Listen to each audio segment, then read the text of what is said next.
My fellow viewers and dear students, I welcome you all and I hope you all will be fine. तो आज के इस lecture में I am going to discuss with you about the resistance of a conductor. As in the previous lecture I was discussing with you the Ohm's law. उसमें मैंने resistance of the conductor के बारे में थोड़ा सा आपको बताया था. So you are now well aware about Ohm's law that electric current is directly proportional to the potential difference of a conductor, or we can say potential difference is directly proportional to the electric current of a conductor. और V is equal to IR. वहाँ पर मैंने बोला था that this R is a proportionality constant for the given material at a given temperature, and this R is termed as resistance of the conductor. So dear student, what's resistance? जब हम resistance को define करते हैं तो हम simply बोलते हैं it is a property of a conductor to oppose the flow of current. यानी कंडक्टर की एक ऐसी प्रॉपर्टी है जो फ्लो ऑफ करंट को अपोज करती है, उसको रेजिस्ट करती है. उस प्रॉपर्टी को हम कहते हैं this is termed here as resistance. It is represented by letter R, इसको हम लेटर और से रिप्रेजेंट करते हैं और symbolically it is represented by this very symbol. इस सिंबल से हम इसको दिखाते हैं. जब हम डायग्राम्स में रेजिस्टेंस को दिखाते हैं तो हम इस सिंबल से इसको दिखाते हैं. सो मान लीजिए मेरे ये जो पेन है इस वक्त मेरे हाथ में ये कंडक्टर है, इसमें इलेक्ट्रिक करंट पास हो रहा है. मान लीजिए from this very point to this point, from point A to point B. अगर यहाँ से करंट जा रहा है तो करंट का काम भी है मतलब मूव करना. फ्लो ऑफ चार्ज जब होती है तो we say that it's electric current. लेकिन इसी कंडक्टर के अंदर एक प्रॉपर्टी है जो इस फ्लो ऑफ चार्ज या इस फ्लो ऑफ करंट जो होता है इसको रोकने की कोशिश करते हैं. जो प्रॉपर्टी, जो फोर्स इसके अंदर है टू अपोज इस फ्लो ऑफ करंट, उसी फोर्स को डियर स्टूडेंट्स हम यहाँ पर कहते हैं this is a term as resistance of a conductor. तो मुझे लगता है ये आपको समझ यहाँ पे आ गया. जब हम बात करते हैं एसआई यूनिट ऑफ रेजिस्टेंस की, so what is the SI unit of resistance? Resistance का एसआई यूनिट क्या है? That's Om. OHM, यानी जो मैंने पहले ही दिन बोला था जॉर्ज साइमन ओम, जिसने डिस्कवर किया था relationship between electric current and potential difference, उसी के नाम पे इसका जो ऐसा यूनिट है वो रखा गया ओम. एंड सिंबॉलिकली दिस इज ओम. ये आपको याद रखना है. सो ऐसा unit of resistance ohm and symbolically it is represented by this very symbol. जब हम इस ओम को डिफाइन करेंगे या हम कभी कभी एग्जाम्स में पूछा जाए डिफाइन 1 ओम और डिफाइन सिंपली ओम, तो ओम क्या है? Then this the resistance of a conductor is said to be 1 ohm when the potential difference across the conductor is 1V and the current flowing through is 1A. तो यहाँ पर आप समझ गए. तो resistance of a conductor is said to be 1 ohm. हम कह सकते हैं कि किसी भी कंडक्टर की जो रेजिस्टेंस है that's equal to 1 ohm when the potential difference across the conductor, जब उस कंडक्टर में पोटेंशियल डिफरेंस किसके बराबर होगा? 1 volt and the current flowing through it is 1 ampere. So here we can say और we know that V is equal to IR, this R is equal to V divide by I. ठीक है.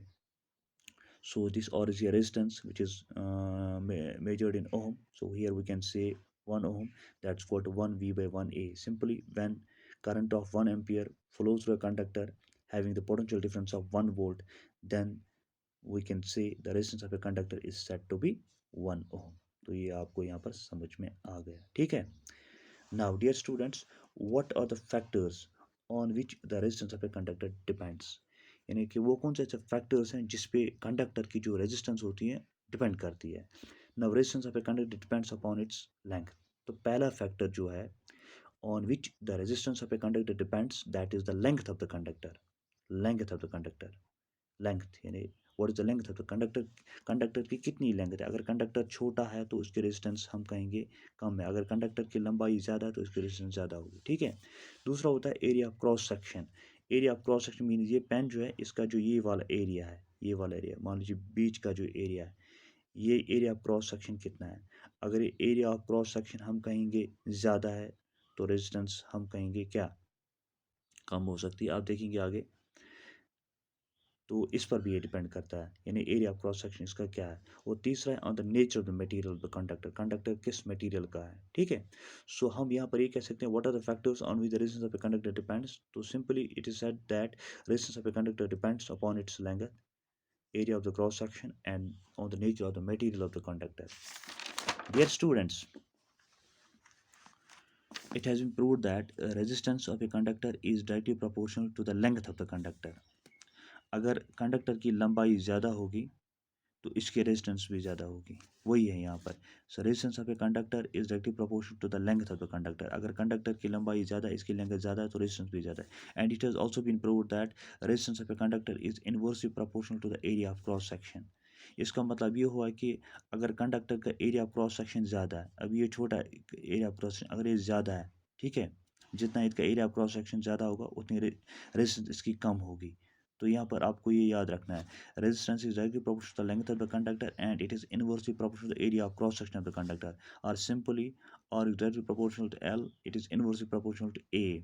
ठीक है, so L is the length of the conductor, A is the area of cross section, R is equal to some constant. यहाँ पर ये जो constant है इसको हम बोलते हैं रो, L by A, where this very symbol rho, this is a proportionality constant, this is here known as resistivity of the material of the conductor, इसको हम बोलते हैं resistivity।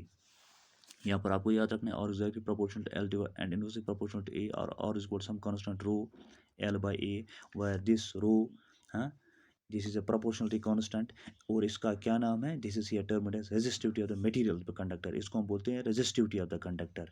So this rho is termed here as resistivity of the conductor. Dear students, ये resistivity, the SI unit of resistivity is ohm meter, यानी इसका जो ऐसा unit होता है वो ओम मीटर के बराबर होता है, किसका, रेजिस्टिविटी का। The SI unit of this resistivity is ohm meter, ये आपको याद रखना है, ये आप निकाल भी सकते हैं, इट्स वेरी सिंपल। लेकिन जब हम इसको डिफाइन करते हैं, रेजिस्टिविटी को जब हम डिफाइन करते हैं, ये रेजिस्टिविटी बेसिकली है क्या, ये बेसिकली रेजिस्टेंस ऑफ द, ये भी एक तरह की रेजिस्टेंस है। मान लीजिए अगर हम 1 यूनिट लेंथ लेंगे और 1 यूनिट एरिया क्रॉस सेक्शन लेंगे, then resistivity is equal to resistance, तभी हम इसको डिफाइन करते हैं that resistivity of the material is defined as a resistance offered to the current flow by a conductor of unit length and having a unit area cross section. So इस तरह भी हम कह सकते हैं that resistivity is said to be the resistance of a conductor. Resistivity जो होती है ये कंडक्टर की रेजिस्टेंस ही है to the current flow, या to the flow of charges by a conductor having unit length, जिसकी लेंथ मान लीजिए 1 मीटर होगी, and having unit area cross section, यानी जिसका एरिया 1 मीटर स्क्वायर मान लीजिए आप।